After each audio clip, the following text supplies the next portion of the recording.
Hello my dear students, welcome to UPSC online classes. How are you? I hope you all are very well. I am your bio teacher Prem sir. Dear student, today I will discuss the 5th chapter of biology in class 9th.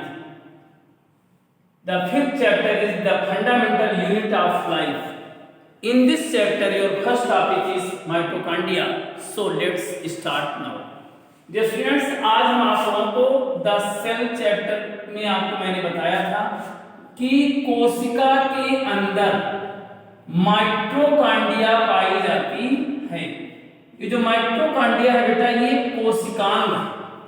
कोशिकांग का मतलब होता है कोशिका के अंदर का अंग को हम कोशिकांग कहते हैं, और इस कोशिकांग के अंतर्गत समस्त पादप कोशिकाओं की क्रियाएं संचालित होती हैं।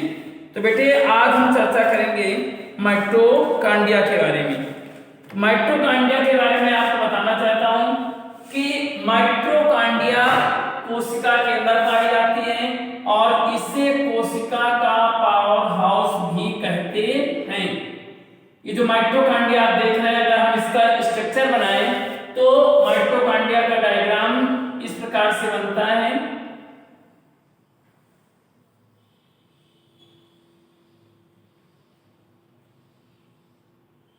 ये जो आप डायग्राम देख रहे हैं, इसमें प्रत्येक कोशिका के ऊपर ये छोटी छोटी जो संरचनाएं पाई जाती हैं, इन्हें हम राइबोसोम के नाम से जानते हैं।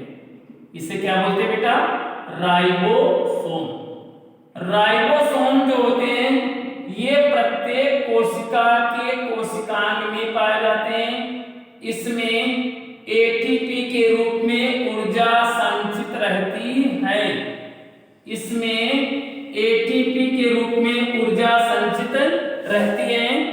ये नलिका है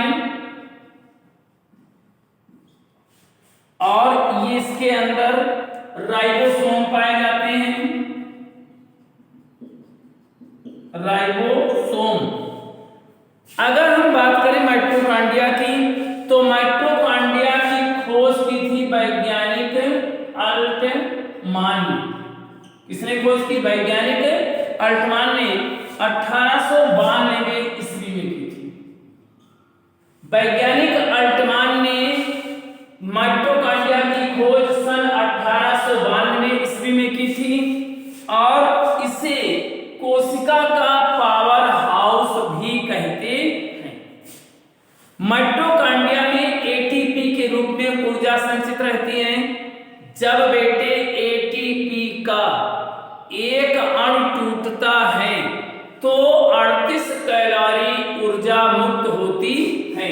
यानी कि एटीपी के एक अणु के टूटने से 38 कैलोरी ऊर्जा मुक्त होती है। अब इस पर हम चर्चा करेंगे।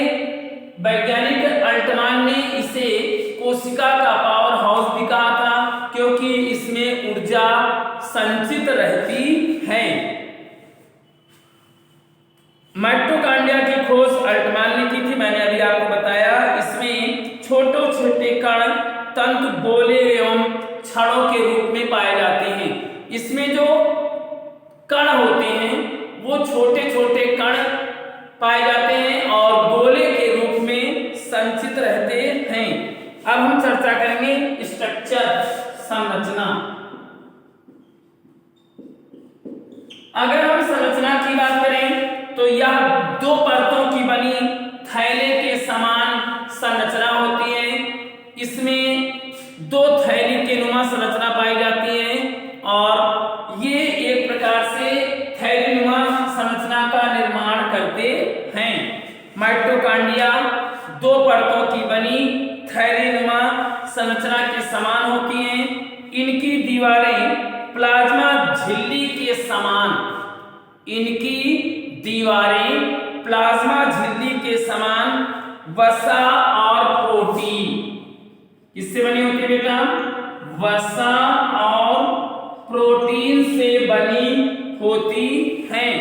इनमें यूनिट मेम्ब्रेन की बनी कोशिकाएं होती हैं। इनकी दीवारों के बीच में स्थान बाह्य कक्ष कहलाता है। इनकी दीवारों के बीच में जो स्थान पाया जाता है उसे बाह्य कक्ष के नाम से जानते हैं। ये डायग्राम आपको बेटे अपनी फेयर कॉपी में बना लेना है। और इसकी जो भीतरी दीवार होती है माइटोकॉन्ड्रिया में अंगुली के समान संरचना पाई जाती है, जिसे क्रिस्टी के नाम से जानते हैं। किसके नाम से? क्रिस्टी। आप लोगों ने देखा होगा कि जो ये कोशिका आप देख रहे हैं इस प्रकार से उंगली के समान संरचना होती है, और इस क्रिस्टी में इस प्रकार से राइबोसोम होते हैं।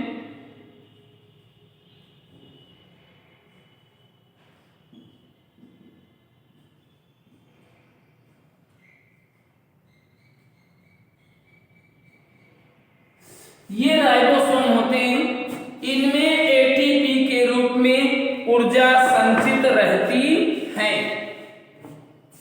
अब इसके बाद हम चर्चा करेंगे माइटोकॉन्ड्रिया के कार्य, फंक्शन।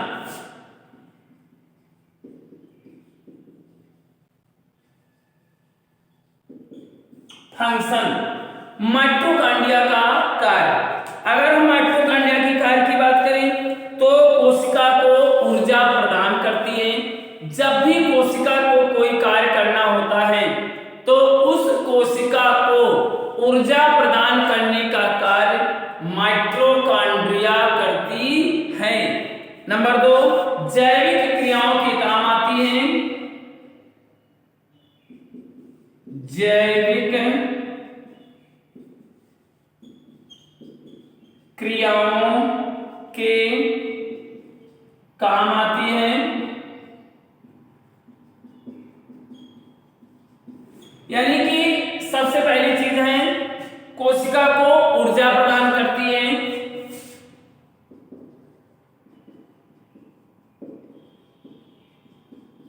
और जैविक क्रियाओं के काम आती है। इसके अतिरिक्त अगर हम चर्चा करें तो एटीपी में गतिज ऊर्जा संचित रहती है। इसमें जो एटीपी के रूप में ऊर्जा होती है उसमें गतिज ऊर्जा संचित होती है। तो बेटे मैंने आपको जो माइटोकॉन्ड्रिया के बारे में बताया, माइटोकॉन्ड्रिया एक प्रकार का कोशिकांग है। यह कोशिका के अंदर पाया जाता है। इसमें एटीपी के रूप में ऊर्जा संचित रहती है। जब कोशिका को ऊर्जा की आवश्यकता होती है तो एटीपी का जब एक अणु टूटता है तो 38 कैलोरी ऊर्जा मुक्त होती है। इसके बाद हम बेटा चर्चा करेंगे गोल्जी कार्य।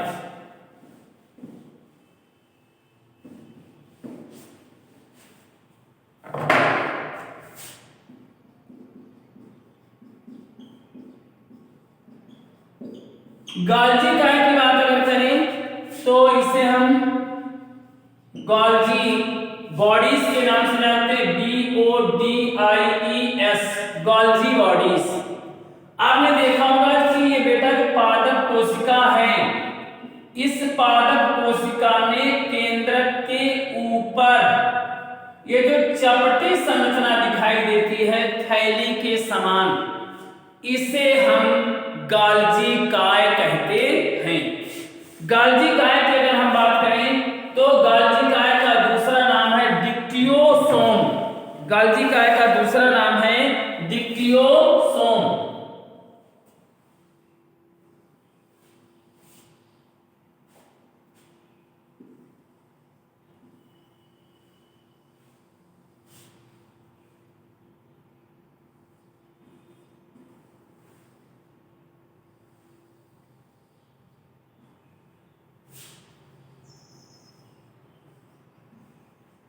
ये जो आप देख रहे हैं डायग्राम है, यहां पर ये आप लोग देख रहे होंगे कि जो छोटी छोटी संरचनाएं हैं इन्हें सिस्टर्नी के नाम से जानते हैं। इन्हें सिस्टर्नी कहते हैं। और ये स्रावी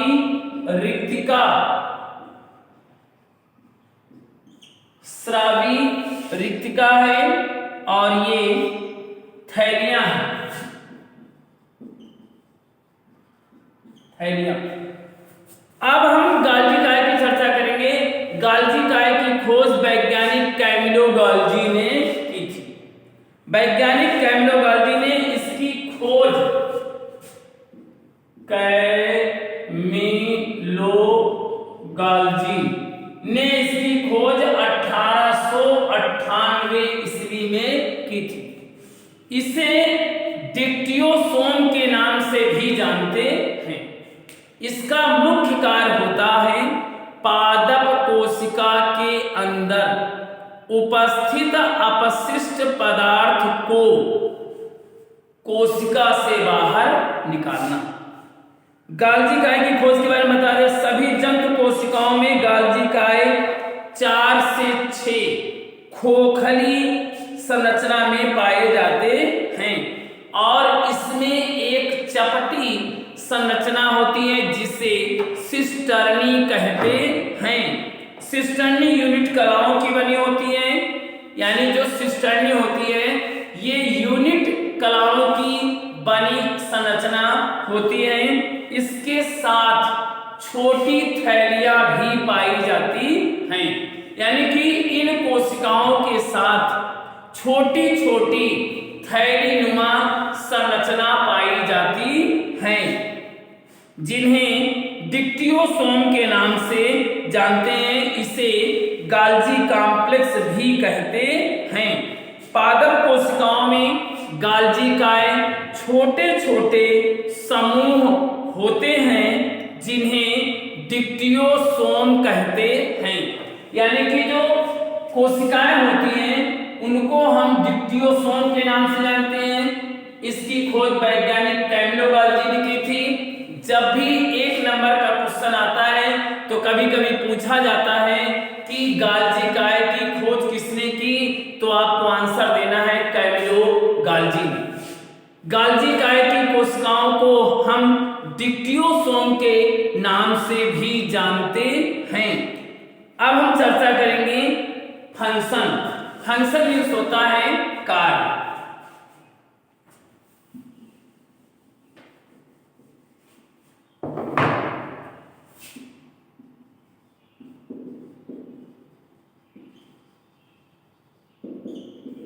फंक्शन मीन्स होता है कार्य, यानी कि अब हम आपको गाल्जी काय के कार्य के बारे में चर्चा करेंगे। सबसे पहला पॉइंट है ये कोशिका विभाजन के समय प्लेट का निर्माण करती हैं। जब सेल डिवीजन होता है, सेल डिवीजन का मतलब होता है बेटा एक कोशिका से दूसरी कोशिका का निर्माण होना। जब एक कोशिका से दूसरी कोशिका बनेगी तो ये प्लेट का निर्माण करती है। दूसरा पॉइंट है ये कोशिकीय पदार्थ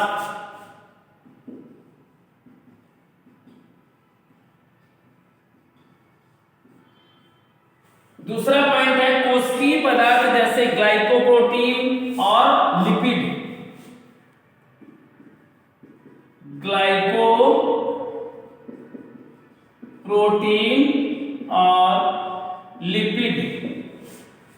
ग्लाइकोप्रोटीन और लिपिड एवं स्टेरॉल का स्रावण करती हैं। यानी कि जो कोशिकीय पदार्थ हैं, इस कोशिकीय पदार्थ से ग्लाइकोप्रोटीन आता है और लिपिड आता है, जिनका यह निर्माण करती हैं, यानी कि संचयन करती हैं। अगला पॉइंट है तीसरा, ये कोशिका कला और कोशिका भित्ति तथा कार्बोहाइड्रेट्स का संश्लेषण करती हैं। कार्बोहाइड्रेट्स का संश्लेषण करती हैं। जो कार्बोहाइड्रेट्स होता है इसका संश्लेषण करने का कार्य करती हैं। और अगला पॉइंट है ये उत्सर्जित पदार्थों को कोशिका से बाहर निकालने का कार्य करती हैं। यानी कि जो कोशिका के अंदर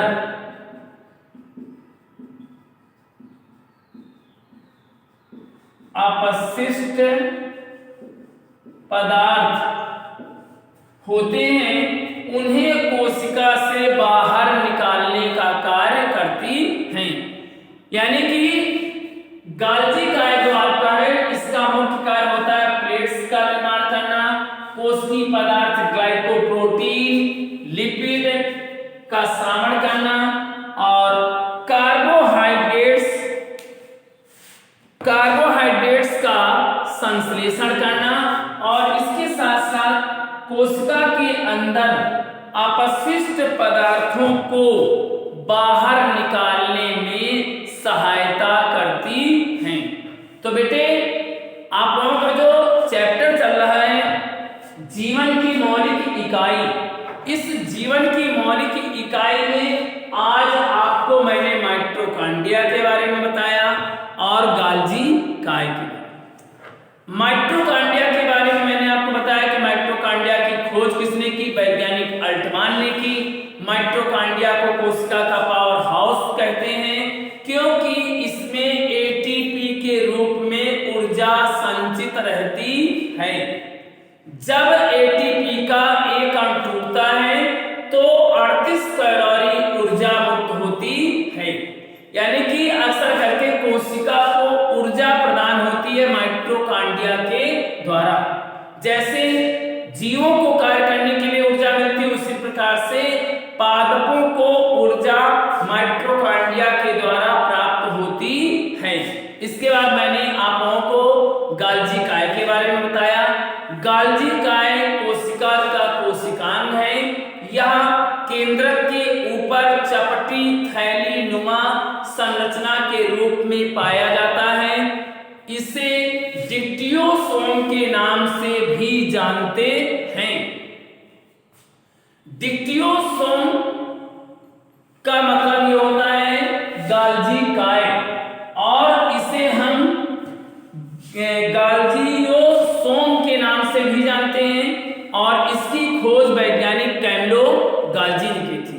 यह मुख्य कार्य है कोशिकीय पदार्थ ग्लाइकोप्रोटीन और लिपिड का श्रावण करना, कार्बोहाइड्रेट्स का संश्लेषण करना और कोशिका के अंदर अपशिष्ट पदार्थों को शरीर से बाहर निकालना। तो बेटे it is sufficient for today. Thank you student, stay home, be safe and keep studying.